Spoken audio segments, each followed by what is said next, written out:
On April 24, 2020, Wisconsin police discovered the tragic body of 30-year-old Brittany Booker, a mother of 6. Shot multiple times, her death was even more heartbreaking given the circumstances. She had been trying to help a friend escape an abusive relationship, sacrificing everything in the process.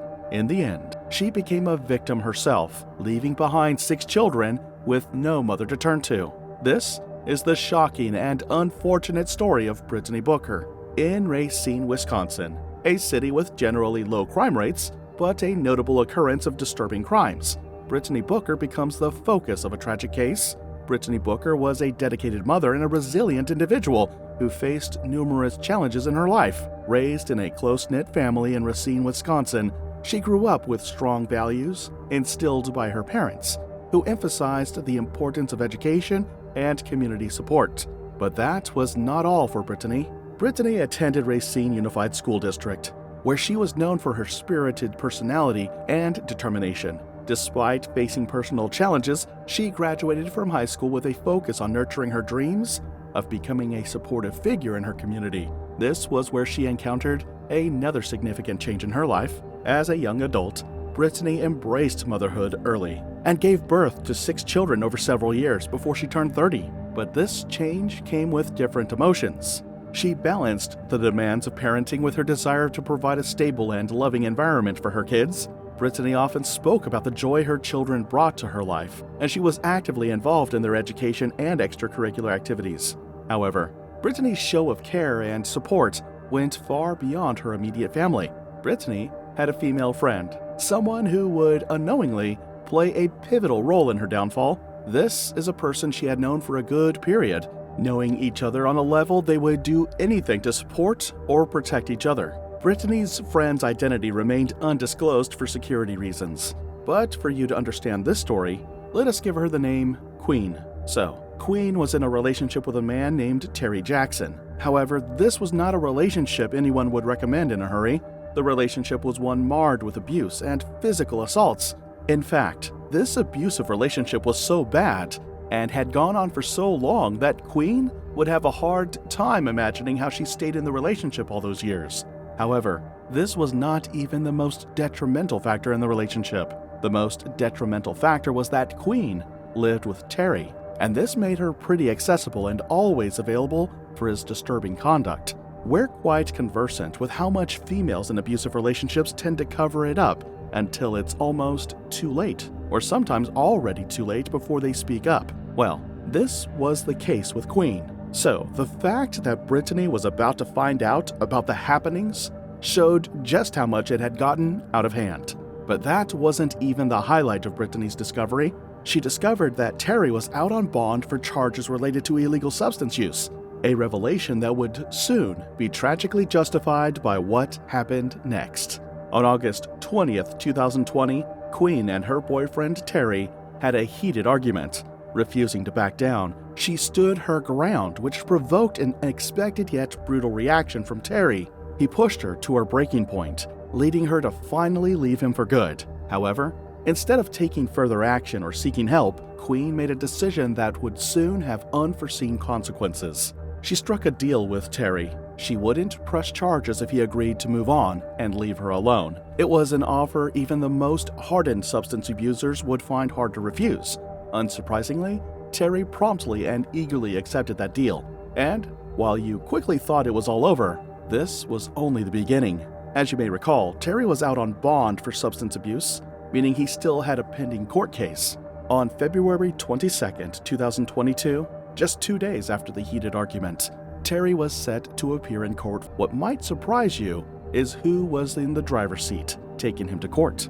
It was none other than Queen. But this wasn't even the most shocking event of the day. On their way back to Wisconsin from court, Queen allowed Terry to drive them back. However, Terry did something utterly bewildering. For some reason, only known to him, Terry stopped the car in a secluded part of the college campus where he began strangling Queen. He continued strangling her and even attempted to gouge out her eyes. And yet, still, this wasn't even the most shocking part of that escapade. The most shocking part of all is that the violence lasted for at least 3 hours. But Terry was still not done.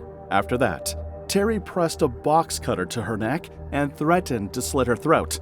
He then warned her never to report him, emphasizing that he never wanted to go back to jail or face court again. Terry left the car with the injured queen still inside. An abuse of such magnitude and time frame only meant one thing: severe injuries, ones that needed urgent medical attention. She painfully drove to the hospital. However, when she reached the hospital, the examiners were so shocked by the extent of her injuries that they immediately contacted the authorities to report what had happened. This was exactly what Terry had warned her against.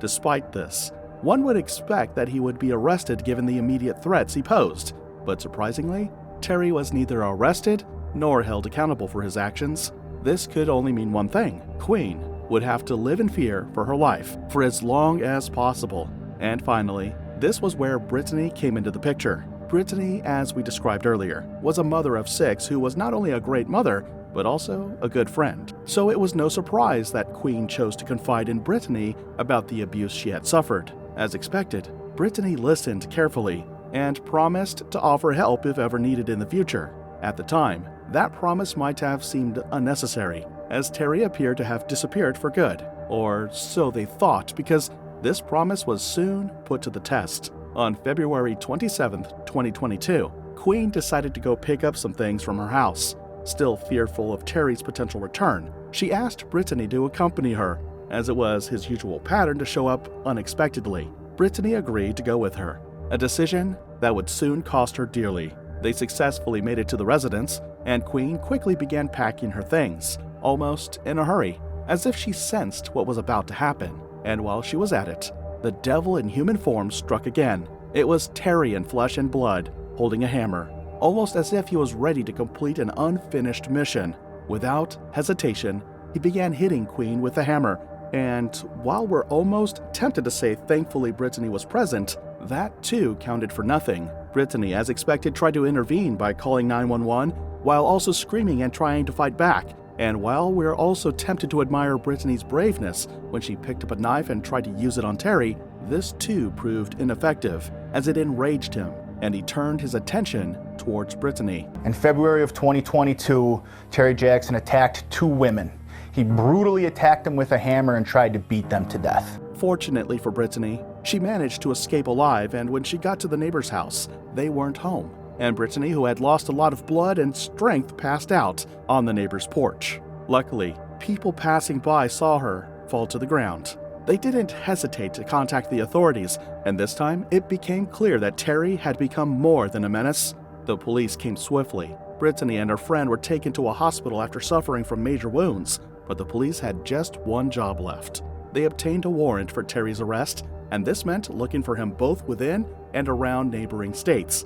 In fact, the police had to search for Terry in both their state and 5 other states, all to no avail. They continue looking for Jackson. If you have any information, you're asked to contact police or call Crime Stoppers. All right, take another look at these images of Terry Jackson. You can share them from our TMJ4 News Facebook page. Now, Crime Stoppers is offering a $2,000 reward for information leading to Jackson's arrest. While it may have seemed that Terry once again got away with his crime, and he could have been gone for good because of the severity of the last one, Brittany and her friend may have been tempted to breathe a huge sigh of relief. However, the crime on them had only just begun. Brittany was strong enough to leave the hospital, and knowing Terry from what he had just done, to watch her back in fear for her life. She always looked behind her when walking, and was always in a hurry to take shelter to avoid being seen. This seemed enough to save her, but it was for a short while because of what happened to her in the following days. On April 24, 2022, Racine police were called to Brittany's residence by one of her 6 children. The child narrated that before they woke up, their mother and her car were gone. And while this may seem like mom just went to work early, this wasn't their major cause of concern. Their major cause of concern was the fact that Brittany's bed was full of blood, almost as if she had been forced up from bed and she had to fight for herself. While this was enough to convince the children that their mother had been taken, there was more. Their mom never saw their calls and ignored them. And one of their major causes for concern that day was the fact that when they called her, she didn't pick up, and that was unusual. However, The police were about to make a breakthrough as to the whereabouts of Brittany Booker. Fortunately for them, there was a doorbell camera, and when the contents were observed, they saw all they needed to know about her whereabouts. They saw Brittany walking, with Terry walking right behind her, forcing her into the car. At one point, she turned back and Terry threatened to hit her if she didn't move. At this point, the police knew Brittany was in great danger. However, they would intensify their efforts with what they were about to discover next. They discovered a bloody towel on her bed, as well as blood going into the dining area of the home. The nightgown of one of the children who slept on the same bed as Brittany was smeared with blood all over it. On seeing this, the police moved to track Brittany's phone, and in no time, its location was pinged. However, when they got to the location, they made a stunning discovery. Firstly, they saw a bloody phone that belonged to Brittany, and not far away from that spot, they saw her car parked. Upon approaching the car, they made a heartbreaking discovery. Brittany's lifeless body was inside. The scene was grim. Brittany had suffered multiple blunt force injuries and a gunshot wound to the head. Have you had been at the beginning?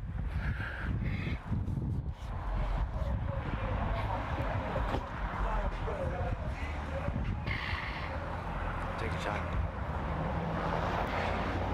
We probably wouldn't be here if he had took the case from the beginning. Sorry.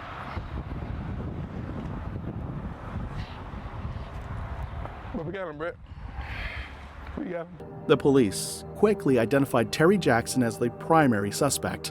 As news of Brittany's tragic death spread through the community, it sparked outrage and grief. Friends and family described her as a loving mother who dedicated her life to her children and supported those around her. The circumstances of her murder highlighted the pervasive issue of domestic violence, prompting calls for justice.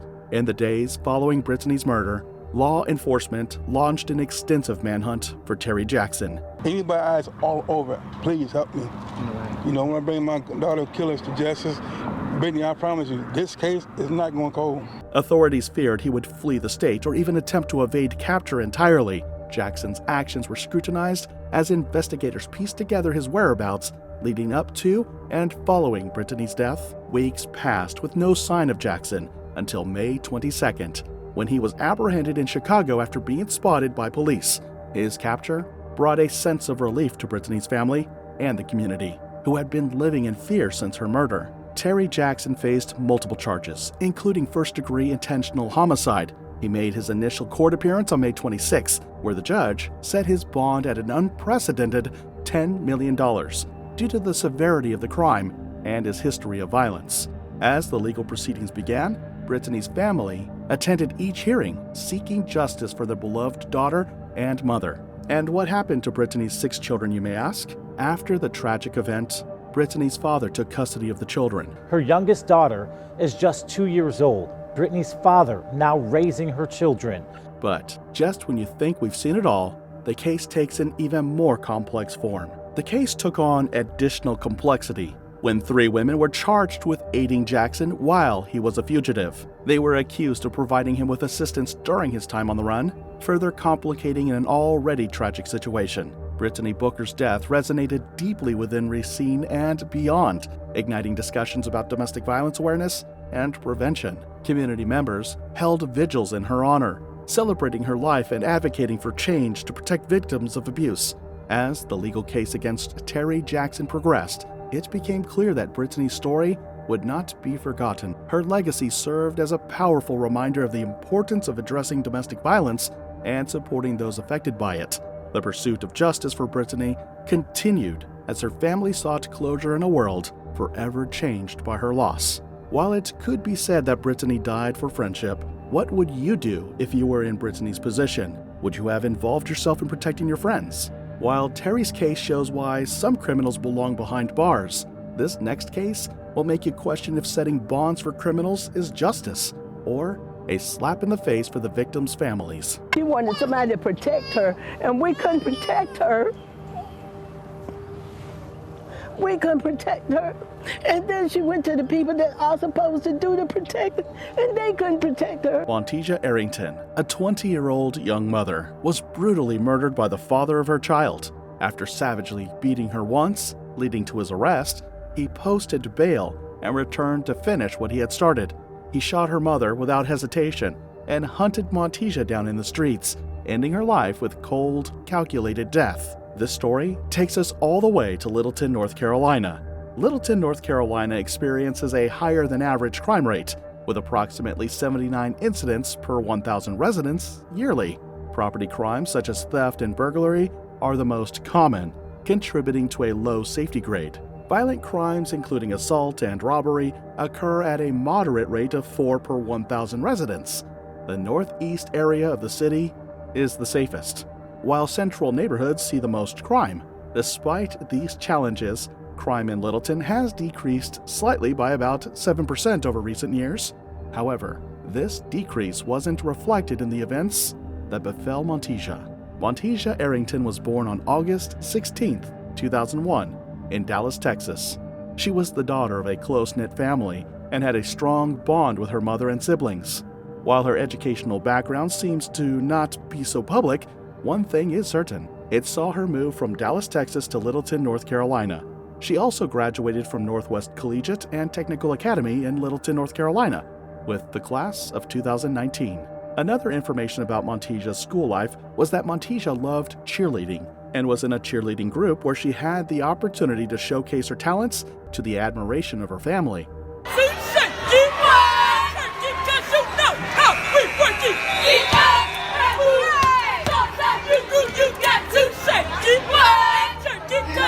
Montasia was one who grew quickly and began making her own choices. And by the time she got to 20, Montasia made a decision that changed her life forever. While much wasn't said about how the pair met, Montasia was in a relationship with a 23-year-old named Jamasia Tillery.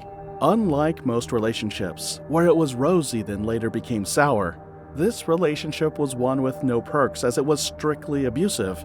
However, there was some information about Jamasia that raised eyebrows. It was the fact that Jamasia had previously been arrested for using women sexually without their will. In fact, on April 5, 2017, Jamasia was convicted for felonious restraint to a minor and forced battery of the victim. The victim was 14 at the time, and Jamasia received a 30-month probation as well as his name being added to the offender registry for a minimum period of 10 years. However, the fact that he was an ongoing case didn't deter him from what he would do next. Jamasia went to visit Montasia, who at the time lived with her mother in Littleton, along with her child. He came to see the child, and for some reason, he lost his temper and attacked Montasia. In fact, it was so severe that he even pierced Montasia with a knife, prompting her to run for her life and escape to a neighbor's home where she dialed 911. When the police arrived at the building, they saw that Montasia had been cut with a knife and had other injuries as a result of the attack. The police knew they had to act first. They decided to search around for Jamasia, but he already fled the vicinity. But for some reason, best known to him, he decided to return back there, and of course, on sighting him, the police officers had only one job left. He was immediately arrested and taken into custody. He was charged with assault with a deadly weapon. The injuries she sustained were serious but not life-threatening. In the aftermath of this violent incident, Montasia expressed her fears about Jamasia's potential for future disturbance. She sought help from law enforcement and the court system, hoping to secure protection for her and her child. However, her hopes were about to be shattered. Despite the severity of the situation, Jamasia was granted a bond of $40,000 by Judge W. Turner Stevenson and was released just a day later. The court mandated that he stay away from Montasia and refrain from possessing any firearms. However, this decision left Montasia feeling vulnerable and unprotected. She had made it clear to authorities that she feared for her life, but the system seemed ill-equipped to provide the necessary safeguards, and it was soon going to prove fatal. For a brief period after Jamasia's release, Montasia attempted to rebuild her life. She focused on being a good mother and surrounded herself with supportive friends and family. Yet, the shadow of fear loomed over her as she remained acutely aware that Jamasia was still out there. Montasia's family was deeply concerned about her safety. They knew that domestic violence often escalates and felt that the legal system had failed to provide adequate protection for their loved ones. Despite their worries, Montasia tried to stay hopeful that things would improve. But on April 19th, everything changed in an instant. That day began like any other. Montasia went about her routine with her child in mind. However, Montasia Tillery had other plans. He confronted Montasia at her home, where an argument quickly escalated into a violent confrontation. Witnesses reported hearing shouting before gunshots rang out. In a desperate attempt to protect her daughter, Montasia's mother intervened during the altercation. Tragically, Montasia shot both Montasia and her mother during this chaotic scene. Montasia suffered fatal injuries. She was only 20 years old. In the immediate aftermath of the shooting, frantic calls flooded into 911 dispatchers. One call came from a neighbor who reported hearing multiple gunshots and screams coming from Montasia's home. "Please, you have to send help," the neighbor exclaimed in panic. "I heard shots fired. Someone is hurt." The dispatcher quickly gathered information while urging the caller to stay on the line. "Is anyone still in danger?" the dispatcher asked urgently. "I think they're both shot. I can see them through the window," the neighbor replied, their voice trembling with fear. Emergency services were dispatched immediately as the neighbor provided details about the situation unfolding inside the home. The impact of Montasia Arrington's tragic death hit deeply through their community, family, and friends. Following the shooting on April 19, 2022, the emotional toll was immediate and profound. Montasia's loved ones were left grappling with grief, anger, and confusion over the loss of a vibrant young mother. Her family felt a sense of betrayal by the justice system that had allowed Montasia Tillery to remain free despite his history of violence. In the days and weeks following the incident, community members rallied to support Montasia's family. Vigils were held to honor her memory, and local organizations began addressing the pressing issues of domestic violence and gun violence. Friends shared stories of Montasia's kindness and dedication as a mother, highlighting the void her absence created in their lives. The legal proceedings against Montasia Tillery unfolded amidst this backdrop of mourning and activism. Montasia was arrested shortly after the shooting and faced multiple charges, including murder and attempted murder. As the case progressed through the court system, it sparked discussions about the failures of protective measures for victims of domestic violence. Advocacy groups used Montasia's story to push for reforms in how courts handle cases involving threats and disturbance against women. While both cases highlight the suffering of women in our society today and also expose the weak justice system and its failures at protecting the same people who can't protect themselves, the women turn to these men for protection and end up needing protection from the same men. What are your suggestions as to how cases such as these could have massive reduction, or better still, permanently? What do you think women on their part can do differently to avoid a better or still run away from situations like this should the need arise? While we look for solutions to these problems, we want to encourage our male viewers with this statement. You are the change we need in society, and it begins with you. We want to also use this medium to remind you that if anyone you know is dealing with a domestic violence situation, help is available. You can either call the number on your screen to reach the National Domestic Violence Hotline or text START to 88788. Here are 4 more crime stories that are more shocking than what you just watched. Most of these are unfortunate endings of innocent mothers, and I hope one story gives you a lesson to save your life.